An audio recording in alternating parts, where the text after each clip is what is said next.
All right, so one of the most common questions I get working with churches is, what in the world do all these buttons do right here? It's a lot of buttons on this Blackmagic ATEM switcher.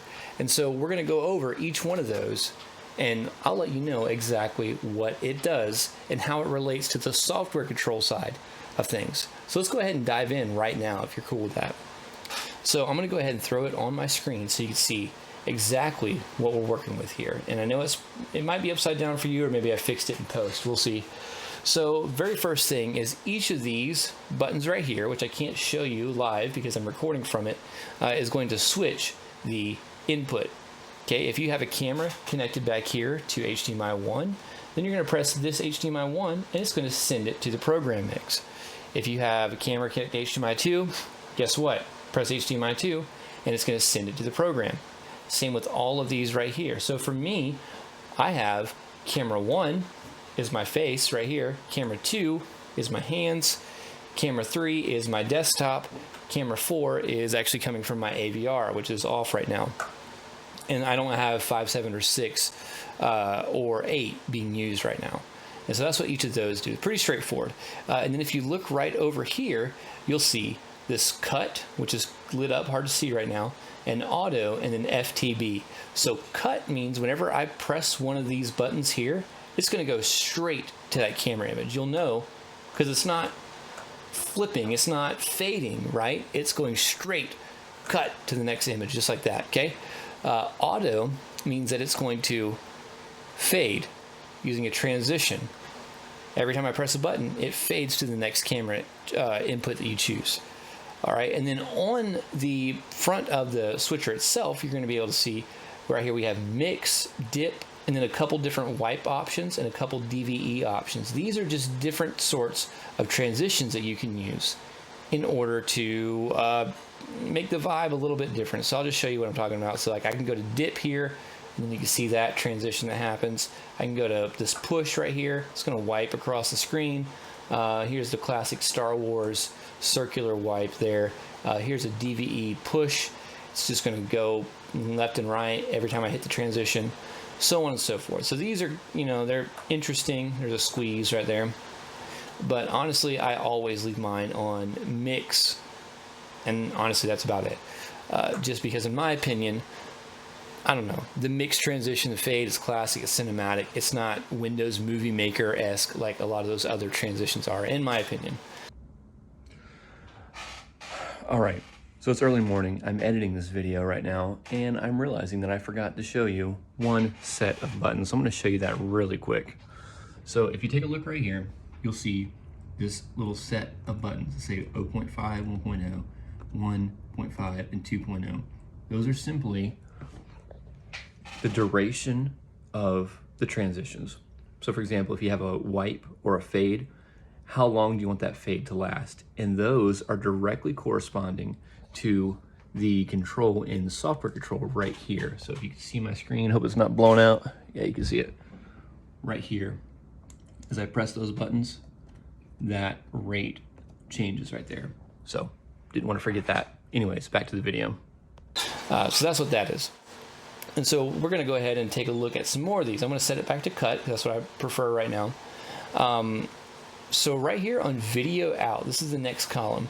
What this means is each one of these buttons right here is going to change which input source, is being sent out HDMI 1.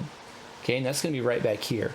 Now you'll notice I don't have anything connected to HDMI 1 because all my videos coming out right here on this webcam out straight into my computer. If I did have something coming out of HDMI out 1, then I could really quickly choose which source I want to send down that. Do I want to send camera 1, camera 2? Maybe I want to send MV, the multiview out. Maybe I want to send program, which is the final mixed version of all of these things. Like program is the very last layer in the switcher's processing order. Or maybe I want to send preview down it. But for me, it doesn't matter because I don't have a monitor connected to that. But if you do, and a lot of people do, you might want to have a multi-view or a preview monitor connected to that. And this is just a quick way for you to quickly select that output. All right, but let's go ahead and actually move up to the corner, the top corner of the mixer here, of the switcher here. Okay, so this is the very first thing right here. This is mic 1 and mic 2 and headphones. Okay, we have 3 little groups of buttons here. Okay, so these all correspond to 3 headphone. They're 1/8 inch jacks back here. 2 of them are actually for inputs, right? They're for mics that come into the switcher. And then the other one is headphone. That's for an output that you want to send to like earphones or that kind of thing. So if you had microphones coming in here, then what these buttons do is either activate or deactivate that microphone.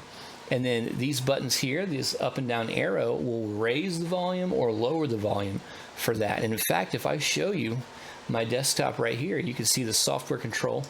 And whenever we go to the audio screen, right here, I'm going to choose from mic 1. So you'll see it here. I'm going to click on the switcher. And in fact, I'll show you right here. I'm going to click on the switcher on, and you can see that it is flipping right here on the software itself. And when I choose the up and down on there, you'll see that fader just starting to move. Okay, because I am directly adjusting the mic 1 levels and activation with these buttons here. Okay, and same one here, mic 2. See, now you can see mic 2 is flipping, and then the mic 2 fader is rising and falling. And I do that. Now, headphone is very similar, but instead of an on and off, you have a mute and reset. So you can see the headphone bus right here. So it's a little green fader. If I hit mute there, you'll see that mute thing just enabled, and that's going to prevent any audio from coming down this headphone jack right here. Okay, if I click mute one more time, it unmutes, and I can hear audio again. Again, these arrows are raising or lowering that fader there for how much volume you want coming out of those headphones. And then reset is going to bring it right back to where we had it initially. I press reset one time and everything just snaps back to factory settings as far as the headphone levels go. Okay, so that's pretty straightforward if you're using these 3 1/8 inch audio jacks here. Now let's take a look at these groups of buttons here. So there's separated into columns, right? 1 column per source. So this column right here corresponds to source 1. This column here, source 2, so on and so on. Okay, so this first half of the columns here, okay, this corresponds to Blackmagic camera control. So if you were using Blackmagic cameras with your switcher, and I'm talking specifically like the pocket cinema cameras and that kind of thing that support the control over HDMI, that's when those buttons are going to come into use. If you're not using that, then they're really just kind of there for decoration, to be honest with you. So if you take a look at my screen here, I'm going to head over to the switcher or to the camera portion of it. And those controls actually directly correspond to these camera controls here. So like, for example, if I wanted to change the camera on AVR, which is camera 4, like I want to change the gain of that camera, I could press the gain button right here and I could go up and you could see it moving up there. That would change the brightness of that camera if I were using one. Focus, that would change the focus of that camera if it supported it. The black level, and then the shutter. And you can see that shutter speed changing right there as I do that. So again, pretty cool.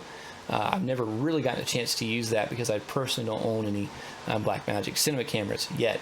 AFV enabled, which right here it is. You'll see it's not red because that channel is not live, but it is active.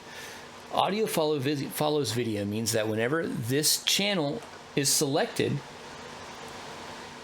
the audio from that channel will be unmuted.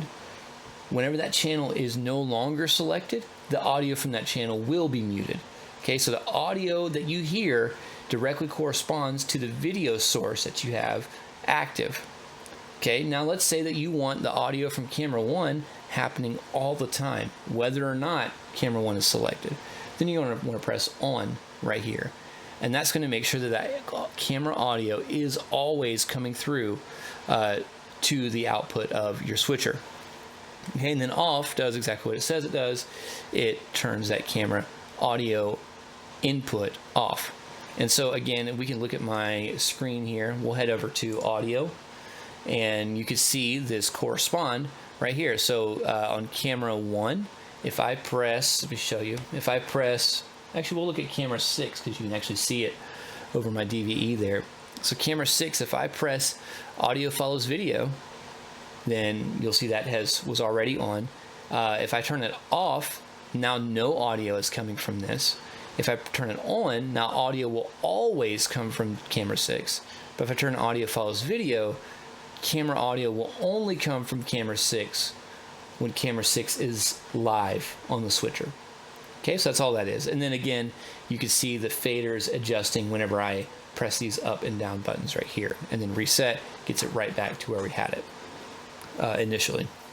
Okay, so every single one of these down here is simply controlling audio input for each corresponding HDMI input on the switcher. All right, so let's move on. The next thing we have is going to be this picture-in-picture area here. Okay, so picture-in-picture on this switcher is essentially a way of saying presets for your DVE key. Now, if you don't know what a DVE key is, we could talk about that in another video. But essentially, this is going to do exactly what it says. It's going to give you some picture-in-picture options. Okay, so if I turn it on, then there's that picture-in-picture I've been doing. I can do it here. There it is again. I can turn it off, and that goes away. I can turn it on and then choose, where do I want that picture to be? Do I want 2 of them here? Do I want to maybe throw multiple of them on my deal there? Like, there's so many different things you can do with it. But essentially, let me show you what this is actually doing now. So come over to my desktop, head over here to switcher. Let me show you. I want this right here.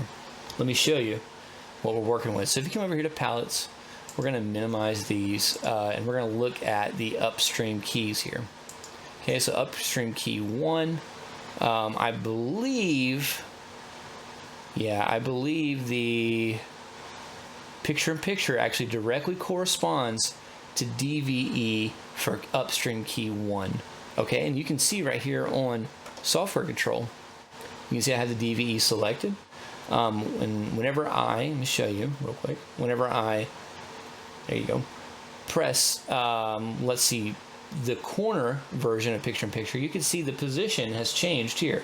When I press the left side, there you go, the picture or the position of the box has changed here. So this is simply modifying, pulling up presets for DVE 1 in keyer 1. Okay, so that's all that is. Now, if I make adjustments here, let's say I want it here, okay? And then I physically use these buttons to turn it off and then back on again, it stays. Now, if I pull up one of these presets, however, that setting will reset. Okay, so you can't save new settings in here as far as I'm aware. It'll stay as you turn the keyer on and off, but you cannot save new presets over these here. So those will stay just like they are. Well, we can turn that off again and on again. And you can also change which camera is active on this picture-in-picture. So let me show you what I'm talking about. So up here, we haven't actually got into this yet, but I'm going to go ahead and show you. DVE1 corresponds to this picture-in-picture thing here. It's not very clear on the switcher, but that's what it is.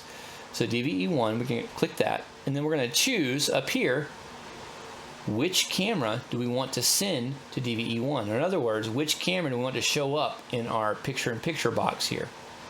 Okay, so I want camera 1 to show up now. I'm going to hit 1. Look, there's my face. I'm going to hit 2. There's my hands. I'm going to hit 3. There's my desktop over my desktop. Okay, so we can choose whichever camera we want to send to the picture-in-picture by using this up here, as long as DVE1 is selected. Okay, so in fact, let's go ahead and talk about this right now. So the way that this little button area is laid out, you have different settings to choose from here. So you have different buses to choose from, and then you choose which source aligns to that. So whenever I press key 1 Luma, okay, you'll see that it's set to black. When I press key 1 Chroma, you'll see it's set to camera 8. Here it's set to these. So this is kind of like your, these are like your settings that are being saved to, and this is the option that is selected for that setting. Okay, so I can, if I go over here to DVE1 and change it, and then I go away from it, which you can't see it now, but I come back to it, it's still there. So this DVE1 is currently set to camera 2. Okay, key 1 Luma is currently set to black. And so what I mean by all that is over here in the software, you see Upstream key 1, you have a Luma key, a chroma key, pattern key, and a DVE key. And that's all happening live because that key is on. I can choose for each of those keys, whichever one I have it set to, whether it's I have it set, key 1 set to Luma, chroma, pattern, whatever, I can choose which camera I'm using in that key using this menu here. So honestly, it's pretty handy. And you also have your downstream keys right here. So downstream key 1, downstream key 2. Your DVE1, DVE2, which by the way, those correspond to key 1, upstream key 1 and upstream key 2. Okay, it's a different setting for those. And then you also have your dip, wipe, logo, sting, that kind of thing. So you have different things that you can choose. Hey, what video source do I want to apply to this setting? All right, so that's what these are here. Over here on this side, you have some shortcuts for key 1 to turn on or off. So you'll notice, which I just realized this, the picture-in-picture, you can't see me. When the picture-in-picture is on, it overrides this key setting here. So if you look in the look at my desktop, and I will show you my switcher here. When this picture-in-picture is on, it is overriding this. You cannot manually turn the key on and off. You have to turn it off from here. Because whenever I try to do that, look what happens. Try to turn the keyer on, even though it's already on from this switcher, you can see the key is already on. And I try to turn it on with this button, what's going to happen? Well, the button starts flashing, and it's like, hey, you can't do that because picture-in-picture is there. All right? So I press that. Hey, picture-in-picture is on. You can't do that. So what I have to do is I have to turn picture-in-picture off, and now I can utilize key 1 just like normally. So let's say that I want key 1 to be from camera 1, or maybe I want it to be from, yeah, here we go, like camera 2, or whatever. I don't really have a good key set up in that, so I can't really show you like a lower thirds or that kind of thing. But that's how you get this direct access for key 1 to work. All right, over here, this is the same thing. This is for downstream key, though. It's just direct access for downstream key 1. I could turn it on, and I could turn it off. Right now, I don't have downstream key set to anything. Right now, it's set to camera 8, which is just black. If I wanted to set it to something, I could, but again, I don't really have anything set for that. So I just set it to my desktop. I'm going to turn it on. My desktop is now oddly overlaid with that. Again, not ideal, but just as an example for what the downstream keyer does. Now, real quick, one question I get asked often is, hey, what's the difference between an upstream key and a downstream key? Because I feel like they do the same thing.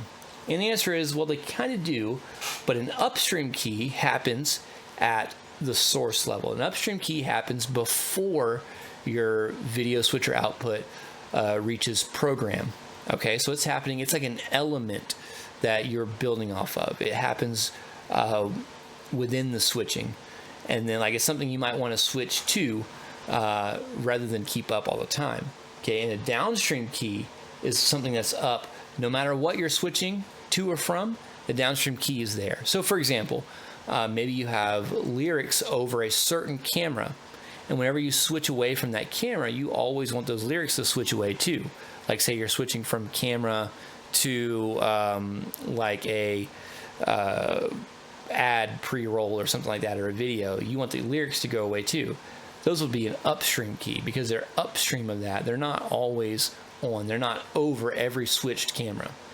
Okay, now for example, like a bug or a logo or a watermark, something that's on your entire feed all the time, that's likely going to be in the downstream key.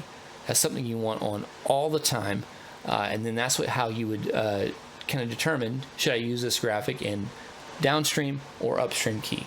I hope that made sense. So let's go on and look at the last couple of buttons on here. We're almost done. So we have this record and stream button here. All right, if you are using the ATEM Mini Extreme with a computer, keep in mind these record buttons here do not refer to sending data down this USB-C and recording a file on your computer. Okay, this is talking about if you have a solid state drive or something connected to your USB-C here and you want to record files to that, this will allow you to do that. Okay, this will not record files to a connected PC.